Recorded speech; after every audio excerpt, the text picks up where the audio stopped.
విభాగంలో పద్మశ్రీ పురస్కారానికి ఎంపికైన చిందు యక్షగాన కళాకారుడు గడ్డమ్మ సమ్మయ్యతి నిరుపేద కుటుంబం. జనగామ జిల్లా దేవరపుల్ల మండలం అప్పిరెడ్డిపల్లికి చెందిన ఆయన 5వ తరగతి వరకు మాత్రమే చదువుకున్నారు. తండ్రి రామస్వామి నుంచే కళను వారసత్వంగా పొందిన సమ్మయ్య 12వ ఏట నుంచే రంగస్థల వేదికపై రకరకాల పాత్రలు వేస్తూ యక్షగానం కళను ప్రదర్శిస్తున్నారు. గత 5 దశాబ్దాల్లో 19,000కు పైగా ప్రదర్శనలు చేశారు.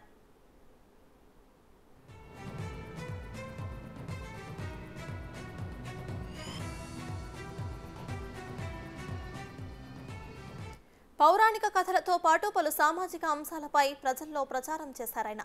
అక్షర సత్య, పర్యావరణ పరిరక్షణపై పాటలు, పద్యాలతో ఆకట్టుకున్నారు. చిందు యక్ష కళాకారులు సంఘం, గడ్డం సమ్మయ్య యువ కళాక్షేత్రం వంటివి స్థాపించి కళను కాపాడుకునే ప్రయత్నాన్ని చేస్తున్నారు. ఆయన భార్య శ్రీరంజని కూడా యక్షగాన కళాకారునే. రాష్ట్ర ప్రభుత్వం నుంచి గతంలో కళారత్న హంస పురస్కారం అందుకున్నారు. ఇటీవల అయోధ్యలో బాలరాముడి ప్రాణప్రతిష్ఠ మహోత్సవం సందర్భంగా రామాయణ గాథకు సంబంధించి 5 ప్రదర్శనలు ఇచ్చారు.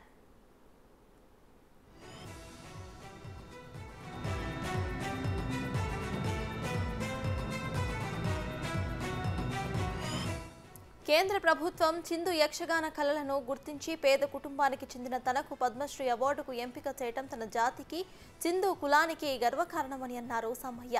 ఎన్నో కష్టాలు ఎదురైనా గత 30 సంవత్సరాలుగా చిందు యక్షగానం కళను కాపాడుతూ వన్నె తీసుకువచ్చామని అన్నారు. చిందు యక్షగానమైన గ్రామీణ కళను గుర్తించి పద్మశ్రీ అవార్డు ప్రకటించడం తన అదృష్టమని అన్నారు.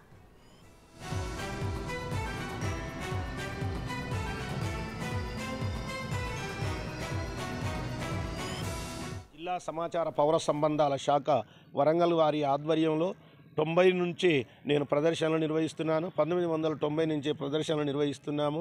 ఇప్పుడు మా కళకు ఆదరణ తగ్గుతున్నది.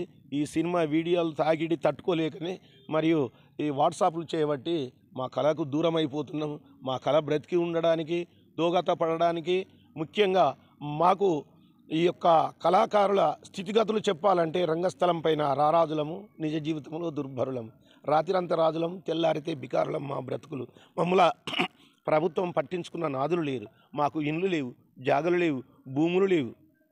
కడు పేదరికంగా హీనంగా జీవిస్తున్నటువంటి వాళ్ళం. హరిజనుల గుడిసెల్లో ఉండి జీవనోపాధి గడుపుకునేటువంటి మా కులము, మాది ఎస్సీలలో ఉపకులము.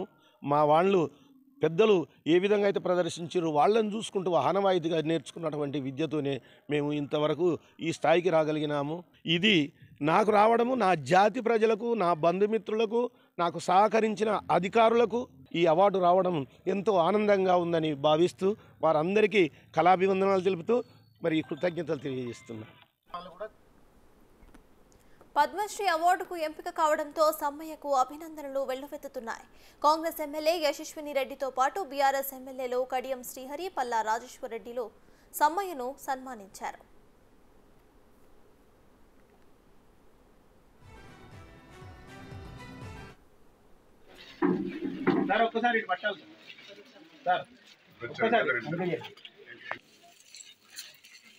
లోకల్ జెడ్పీటీసీ ఏది ఆయన కాదు కదా. రమన్ సర్పంచ్ గారు రాయ్యా.